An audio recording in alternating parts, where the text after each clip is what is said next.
When I woke up, I was sitting in my truck. The engine was running, the heater was on, and dawn was breaking through the trees. For a few seconds, I convinced myself none of it had happened. Hypothermia, exhaustion, a panic episode, something explainable, something normal. Then I looked at the passenger seat. My field notebook was open. I never leave it open. Every ranger I know is obsessive about protecting documentation from weather damage. Yet there it was, open to a page I had never seen before. The handwriting was mine. Every letter, every number, every small habit I have when I write too quickly.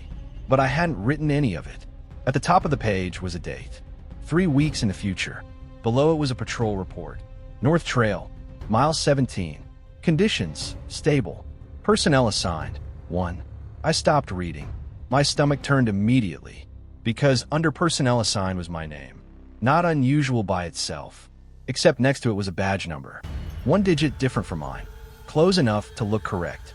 Wrong enough to make my skin crawl. I flipped through the notebook. More entries. Dozens of them. Weeks. Months. Maybe years. Every page written by me. Every patrol report filed by me. Every incident signed by me. And every single one referenced mile 17. The entries became stranger the farther forward they went. Wildlife observations disappeared. Trail conditions stopped being recorded. Weather reports became shorter, then vanished completely.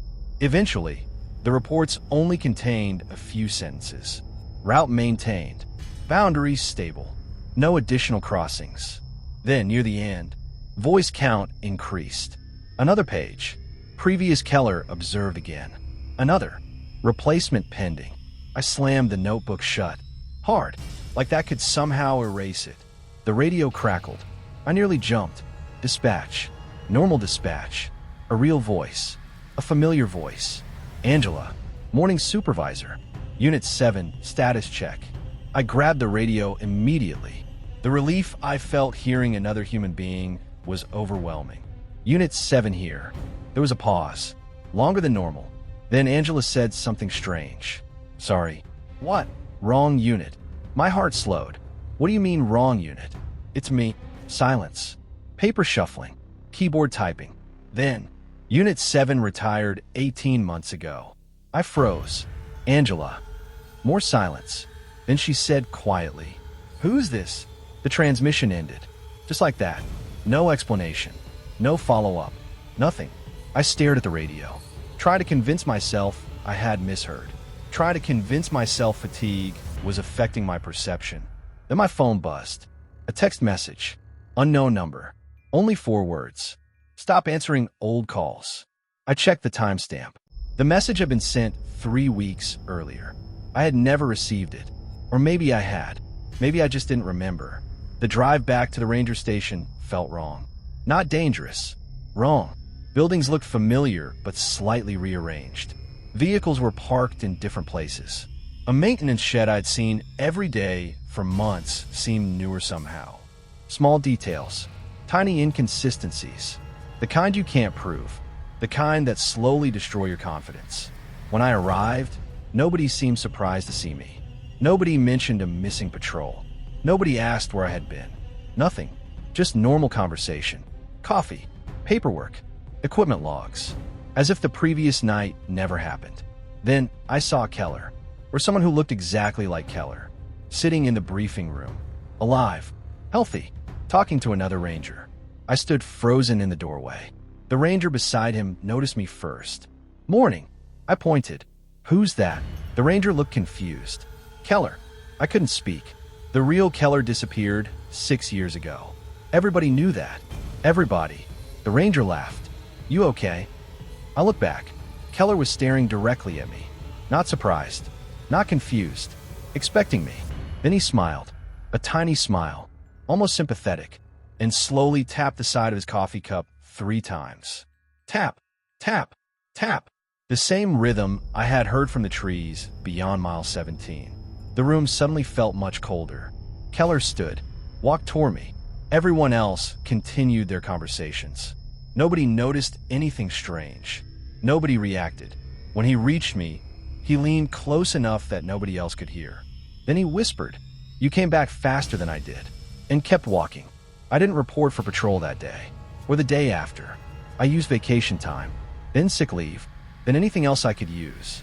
Because every morning I woke up to find new pages in my notebook, always in my handwriting, always dated in the future, and every page brought me closer to something. The last entry I found so far was written 2 days from now. Just one sentence.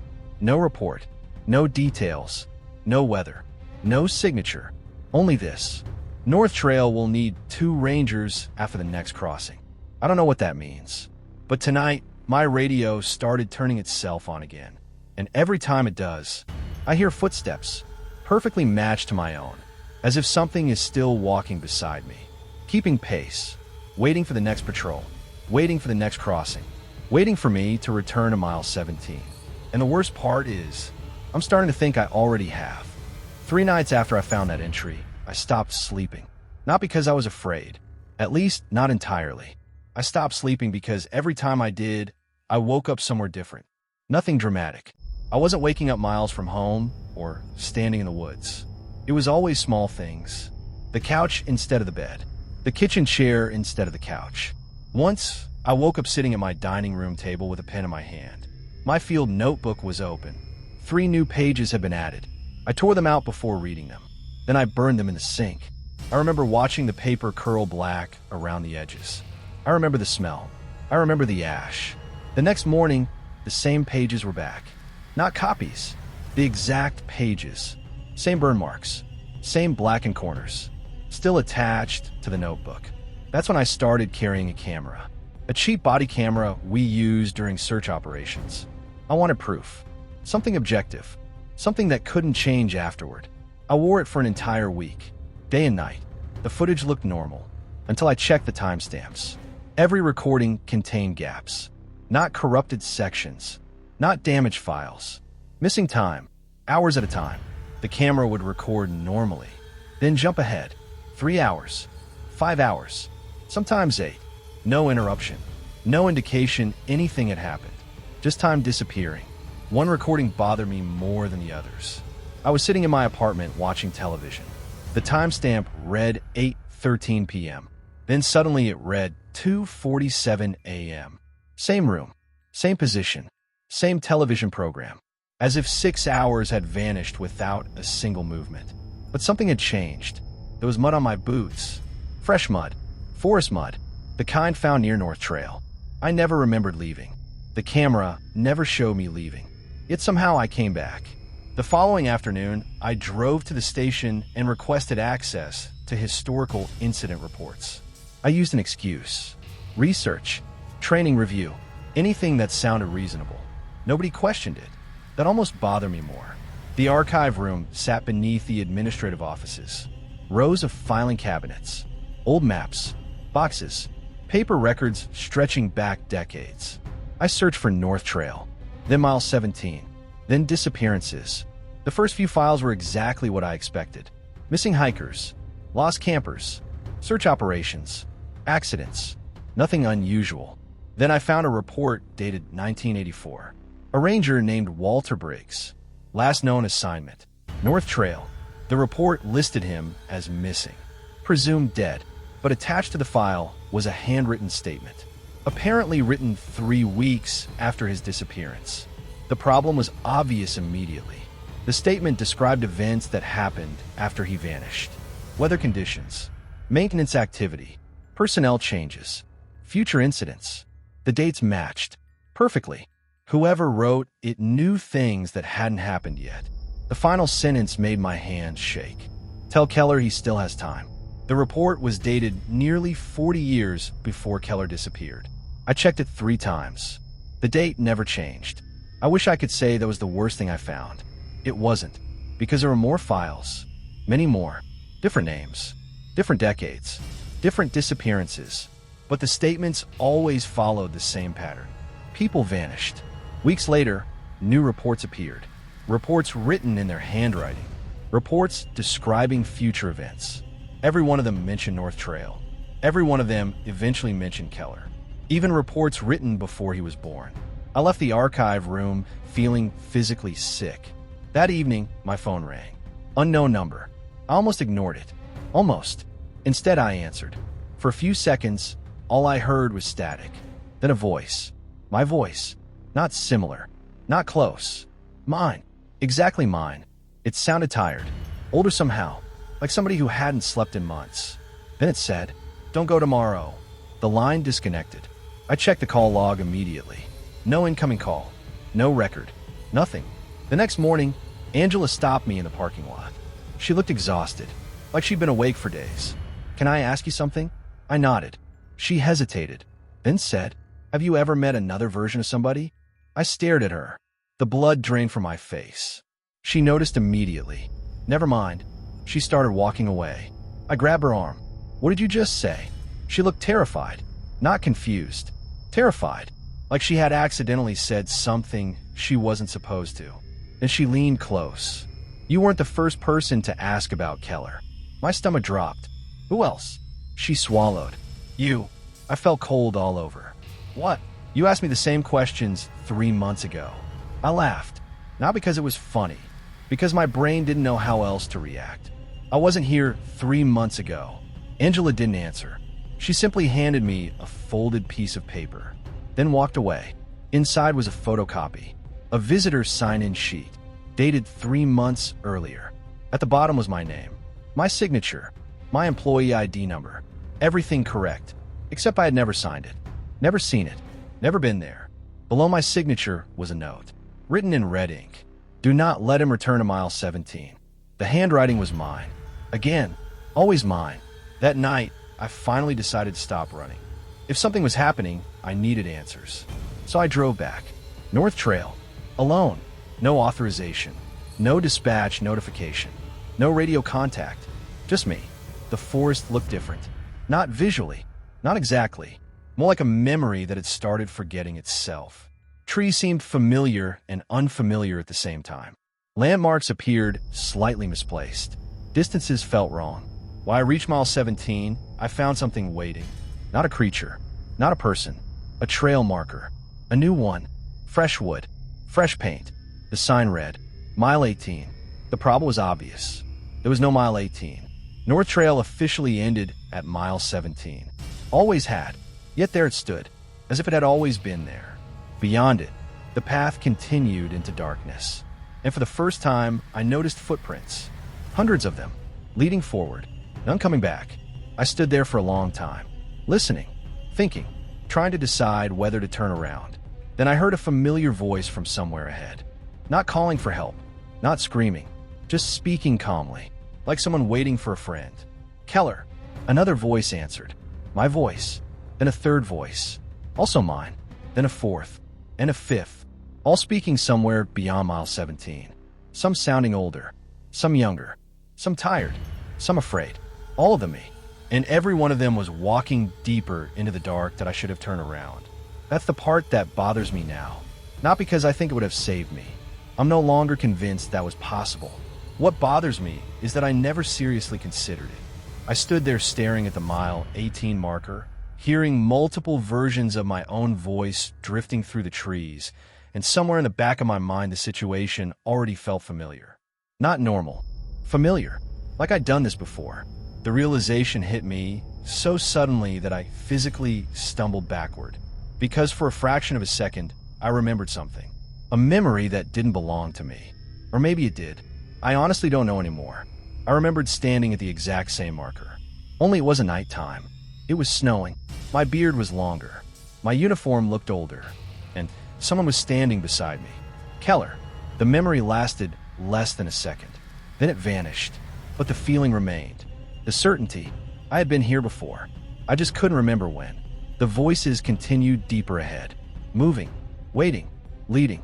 I drew my flashlight. Checked my radio. Then crossed the mile 18 marker. The moment I stepped past it, the radio died. Not static. Not interference. Silence. The display screen went black. Battery indicator gone. Power gone. The unit might as well have been a brick. My GPS failed next. Then my watch.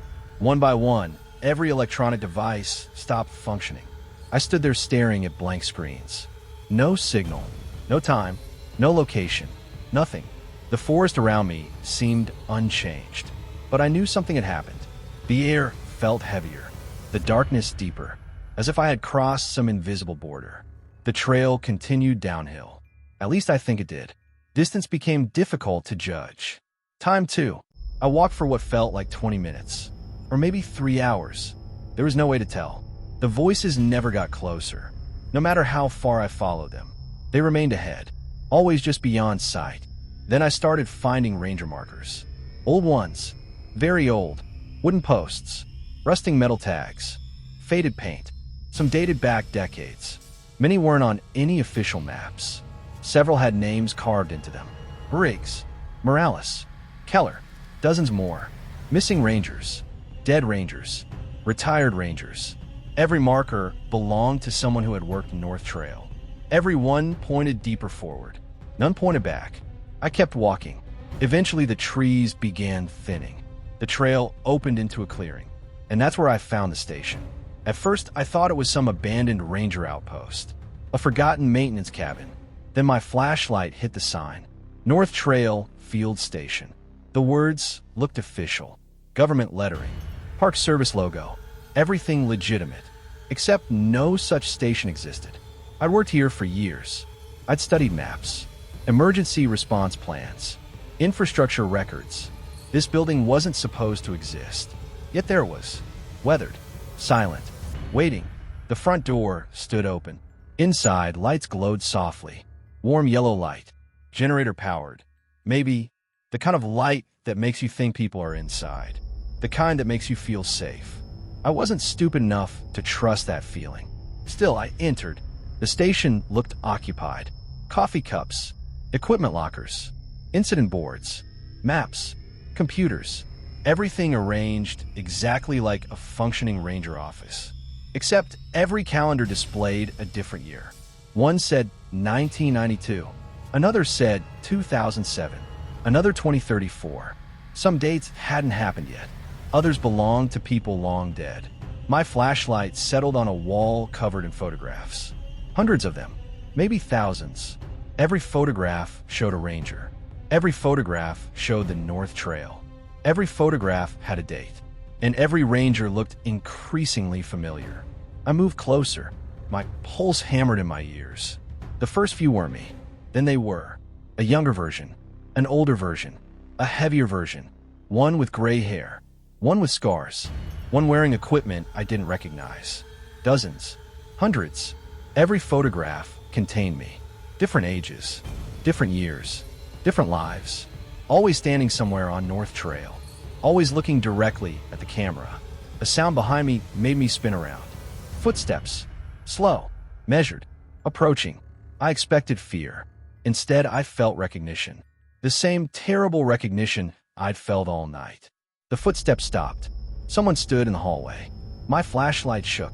The figure wore a Park Service uniform. Mine. My badge. My name tag. My face. Older than me by 20 years. Maybe more. His expression wasn't threatening. If anything, he looked exhausted.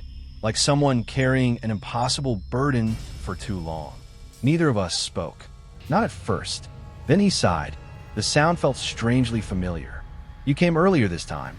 I couldn't breathe. Couldn't think. Couldn't process what I was seeing. The older version of me seemed unsurprised. Almost disappointed. Like this conversation had happened many times. Finally, I managed one question. What is this place? He laughed softly. Not because it was funny. Because he already knew I would ask. That's always the first question. Answer it. He looked around the station. The photographs. The desks. The maps. The years. Then he said, "It's where North Trail keeps the people who learn too much." I stared at him. That doesn't mean anything. It will. He walked toward a bulletin board. Pinned to it were dozens of missing person reports. All rangers. All familiar names. Keller among them. Briggs. Morales. Others. Then he pointed toward the final report. My report. Official. Completed. Filed. Status. Missing. Date. 3 weeks from now. I felt something inside me crack. Because it was my photograph. My name. My badge number. My vehicle information. Everything. Already completed. Already archived. Already filed. The older version of me watched quietly. Like he'd seen the reaction before. Maybe he had. Then he said something I'll never forget. The trail doesn't kill people. I looked up. What? It copies them. Silence filled the station. The older version of me continued. Every crossing creates another version. No, you already know that's true. No. How many of your notebooks contain future entries? I didn't answer. How many times have you lost hours? Still silence. How many versions of your voice have you heard? I backed away, because deep down I already knew. I knew before he said it. I knew the moment I crossed mile 18. The trail wasn't hiding a monster. The trail was producing people. Copies. Variations. Fragments. Every patrol beyond the boundary created another possibility. Another life. Another outcome. And all of them eventually ended up here. At the station. At the edge of something much worse. Then the older version of me looked toward the window. His face changed. For the first time, he seemed afraid. Genuinely afraid. I followed his gaze. Outside the station, beyond the clearing, something was moving between the trees. Not a person, not an animal, not something I could describe accurately. The darkness itself seemed wrong around it. Bent, distorted, as if reality wasn't fitting together correctly. The older version of me whispered, "It's finally close." "What is?" He didn't answer immediately. Instead, he looked directly into my eyes. And for the first time all night, he seemed desperate. Not calm, not resigned, desperate. Then he said, "Whatever you do, don't let it learn your name."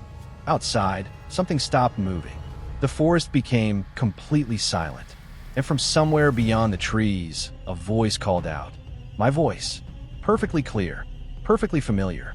Speaking only 3 words. "Found you again." The voice came from the tree line. Not loud, not aggressive. It sounded almost relieved, like someone who had been searching for a long time and had finally located something important. Or someone important. "Found you again." Every instinct in my body told me to run. But I couldn't move. The older version of me had gone completely pale. I didn't know it was possible to look more frightened than I already felt, but somehow he did.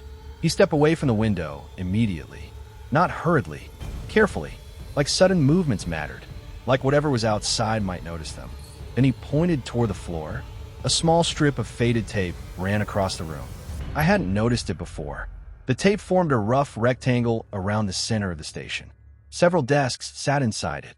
A coffee machine, a radio console, stacks of reports. Everything arranged within the boundaries of that shape. The older version of me lowered his voice. "Stay inside the line." I stared at him. "What is it?" He ignored the question. "Stay inside the line." The voice outside spoke again. Closer. Still hiding. My stomach dropped, because it wasn't using my voice anymore. Now it sounded like Keller. Perfectly. Every inflection. Every tone. Exactly Keller. The older version of me closed his eyes. As if he'd expected that. As if it always happened this way. The station creaked softly. Something walked around the exterior walls. Slow footsteps. Measured footsteps. Patient footsteps. The sound circled the building. One complete lap. Then another. Never rushing. Never stopping. Like it was inspecting us. Waiting. Learning. The older version of me finally answered my question. At least partially. It learns people. The words barely left his mouth. What does that mean? It listens. Another lap around the building. Another set of footsteps. This time they stopped directly outside the window. I couldn't see anything. Just darkness. Yet somehow I knew something was standing there. Watching. The older version of me continued. The voices you hear on North Trail aren't trapped people. The footsteps resumed. They're copies. My mouth fell dry. Copies of what? He looked directly at me. Us. Outside, someone laughed. My laugh. The exact laugh I used when nervous. The exact laugh I hated hearing in recordings. The older version of me flinched. Actually flinched. Then I understood. The thing outside wasn't just copying voices. It was getting better. Much better. The station suddenly crackled with radio traffic. Multiple radios. Different frequencies. Different decades. Voices erupted from every speaker simultaneously. Emergency calls. Patrol reports. Distress signals. Routine check-ins. Hundreds of voices overlapping each other. The noise was overwhelming.